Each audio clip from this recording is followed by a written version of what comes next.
Hello दोस्तों, इस सत्र में आप सभी का बहुत बहुत स्वागत है। आज हम लोग बात करेंगे बीपीएससी इंटरव्यू की तैयारी पे। दोस्तों, इंटरव्यू आप सभी को पता है कि कितना महत्वपूर्ण पड़ाव है। इंटरव्यू में जो मार्क्स मिलते हैं वो आपकी रिज़ल्ट को डिसाइड करते हैं, वो आपके रैंक को डिसाइड करते हैं, आप कौन सी सेवा आपको मिलेगी, कितनी अच्छी से अच्छी सेवा आपको मिलेगी, ये सभी आपके इस अंतिम पड़ाव से ही डिसाइड होता है। बड़ा ही क्रूशियल है।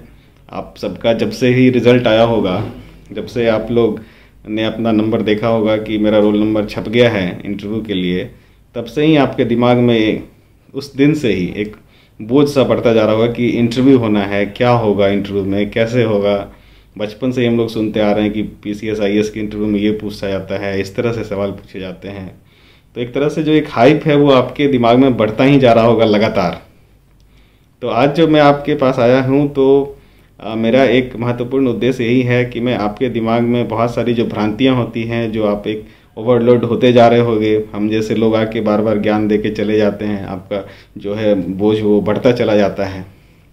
तो आज का जो ये हमारा सेशन है, इसमें मेरा मुख्य ध्येय ये होगा कि इंटरव्यू के बारे में जो भ्रांतियाँ हैं, जो अफवाह हैं, उससे आपको दूर करें और आपको बिल्कुल एक सामान्य विद्यार्थी की तरह एक सामान्य मनोवृत्ति की ओर आपको ले जाएं, जिसमें कि आप इंटरव्यू एक अच्छे माहौल में दे सके वहाँ पे।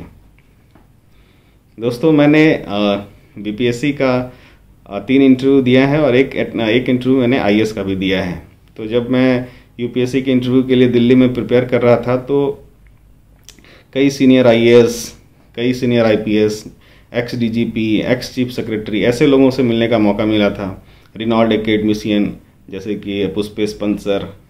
तो इन लोगों से मिलके और मेरा जो अपना 2-3 इंटरव्यू मैंने यहाँ बीपीएससी का दिया है, इससे जो एक अनुभव प्राप्त हुआ है, इस अनुभव के आधार पे मैं आपसे अभी बात करूँगा। दोस्तों, आप सभी को पता है कि जैसे क्रिकेट में खिलाड़ी 90 रन पे पहुँच जाता है तो वो 90 से 100 का जो दूरी होता है वो काफ़ी दबाव में, जो नर्वस 90 भी बोला जाता है, काफ़ी दबाव में रहता है जब वो 90 से 100 के बीच में रहता है। तो आप सभी की स्थिति लगभग वैसी ही है। आप बिल्कुल अंतिम पड़ाव पे पहुंच गए हैं। आपके 100 के उस पार जाना है, या अगर आप अपने आप को नहीं संभाल सके तो आप पीछे रह जाएंगे।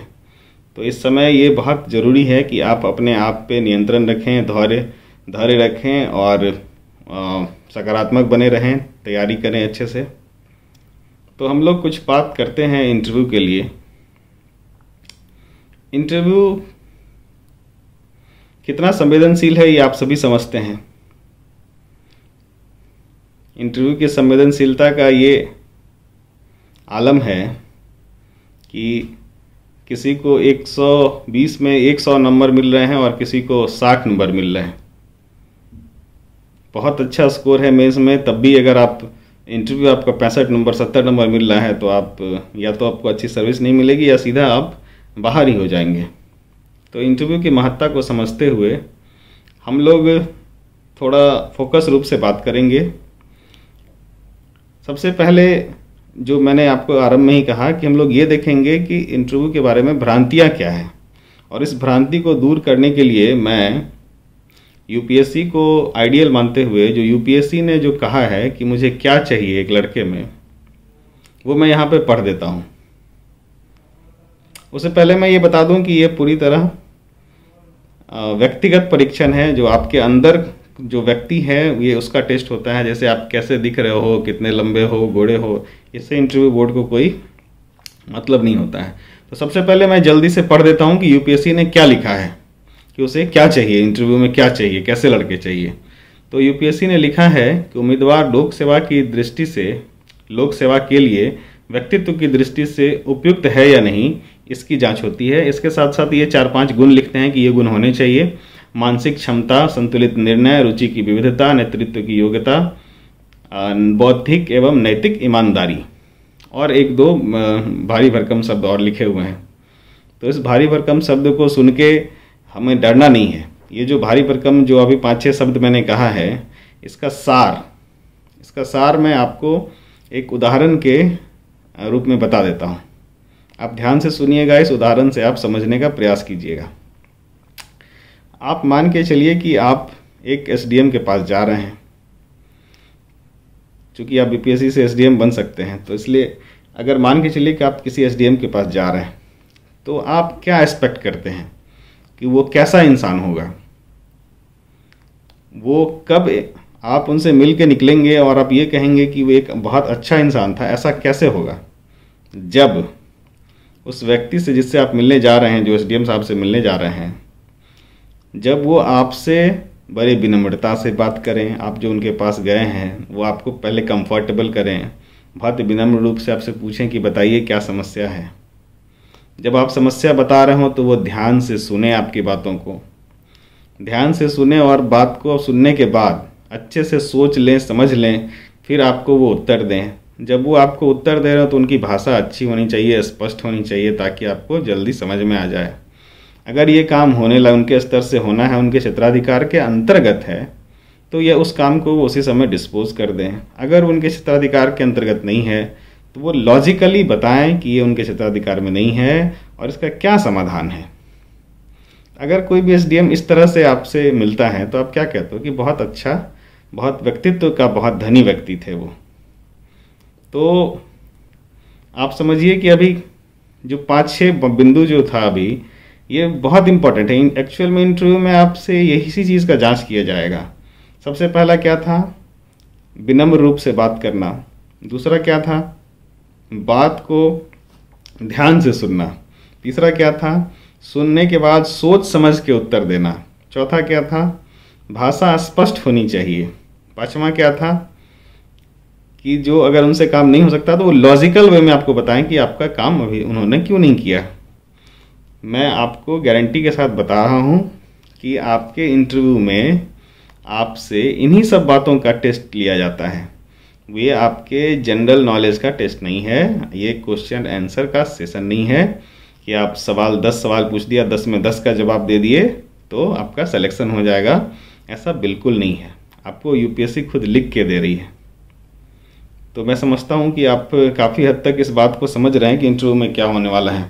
हाँ, आप ये पूछ सकते हैं मेरे से कि सर वहाँ पे फिर करंट अफेयर्स या फिर ऑप्शनल सब्जेक्ट या ग्रेजुएशन से सवाल क्यों पूछे जाते हैं अगर ये क्वेश्चन आंसर सेशन नहीं है तो इसका बहुत सीधा सा जवाब है कि आप किसी भी अनजान इंसान से मिलने जाते हैं। सपोज करो कि आप किसी डॉक्टर से मिलते हैं, तो आपको पता है कि वो डॉक्टर है, मीन्स आप कोविड वगैरह के बारे में उनसे कुछ पूछ सकते हैं। तो बिल्कुल जिस तरह से आप बोर्ड के पास जाते हो तो बोर्ड को अच्छी तरह पता है कि आप चूँकि सिविल सर्विसेज एस्पिरेंट हैं तो आप जनरल नॉलेज पढ़ते होंगे, करंट अफेयर पढ़ते होंगे, आपने कहाँ से पढ़े, तो इन्हीं टॉपिक पे वो बातचीत शुरू करना चाहते हैं। ये सिर्फ एक माध्यम है। वो जो सवाल पूछ रहे हैं करंट अफेयर के क्वेश्चंस या फिर आपके ऑप्शनल वाले क्वेश्चन या फिर आपके ग्रेजुएशन वाले क्वेश्चन, ये सिर्फ एक माध्यम है बातचीत शुरू करने का और बातचीत को आगे बढ़ाने का। इसका सही जवाब दे के आपको अच्छे मार्क्स मिल जाएंगे, ऐसा बिल्कुल नहीं होगा। मार्क्स बहुत आसानी से मिलेंगे आपको किसी भी सवाल का उत्तर नहीं आता है तब भी मार्क्स मिलेंगे। बस आपको इन्हीं 4-5 चीज़ों का ध्यान रखना है जो मैंने अभी कहा था। अब देखिए कि बोर्ड यह भी लिख के देती है, मैं आपको यहाँ पे पढ़ देता हूँ, यूपीएससी ने जो लिखा है वो मैं पढ़ देता हूँ सीधा। साक्षात्कार का परीक्षण उम्मीदवार के सामान्य ज्ञान की जांच का प्रयोजन से नहीं किया जाता है क्योंकि यह जांच लिखित परीक्षा में हो चुकी है। कितना क्लियर लिख के दे रही है, यूपीएससी खुद लिख के दे रही है। तो आप इस बात को अच्छे से समझ लें कि ये आपका नॉलेज का टेस्ट नहीं है, ये आपके व्यक्तित्व का परीक्षण है। अब इसमें हम लोग देखें कि तो फिर किन बातों का ध्यान रखना है इंटरव्यू में। 4-5 बात है जो सबसे महत्वपूर्ण है। सबसे पहले कि हमें झूठ नहीं बोलना है। आपको सवाल का जवाब नहीं आता है तो आप सॉरी बोल दें। दूसरा, आपको पूरे इंटरव्यू के दौरान कूल रहना है, काम रहना है। कितना भी भारी सवाल क्यों ना हो आपको नहीं घबराना है, सवाल को ध्यान से सुनना है। सुनने के बाद आपको अच्छे से उस पर विचार करना है कि इसका जवाब क्या होना चाहिए। जवाब देने वक्त आप काफ़ी लॉजिकल जवाब दें, स्पष्ट जवाब दें, कम शब्द में बोलें, सिंपल साधारण शब्द में जवाब दें। ज़्यादा अलंकृत अपने जवाब को बनाने की कोशिश ना करें। मतलब इन्हीं छोटी मोटी बातों का अगर आप ध्यान रखते हैं तो मैं आपको बता रहा हूँ कि सबसे पहले तो ये छोटी बातें नहीं हैं, ये बहुत इंपॉर्टेंट बात है। आप लगातार मॉक दीजिए या अपने आसपास जो लोग हैं उनसे आप इस तरह से बातचीत कीजिए और इन चीज़ों का ख्याल रखिए। जब तक आपका इंटरव्यू हो नहीं जाता है तब तक आपको थोड़ा फोकस करने की आवश्यकता है। तो मैं समझता हूँ कि इंटरव्यू एक जो जनरलाइज बात की जा सकती थी वो इतना ही है। इंटरव्यू काफ़ी पर्सनल मामला हो जाता है, तो 1-to-1 सेशन जब होता है, जैसे आपकी जो क्वेरी होगी उस पर जब बात होगा तो और बात निकल के आएगी। फ़िलहाल तो मैं इतना ही यहीं पे अपनी बातों को समाप्त करूँगा, और जिनको भी मेरे से कुछ पर्सनली बात करनी हो वो फेसबुक पे मुझे इनबॉक्स कर सकते हैं। तो हम लोग आपके बैकग्राउंड के बारे में पर्टिकुलर हर व्यक्ति से अलग अलग बात कर लेंगे। धन्यवाद, और आप सभी को 65th बीपीएससी के लिए अग्रिम शुभकामनाएं।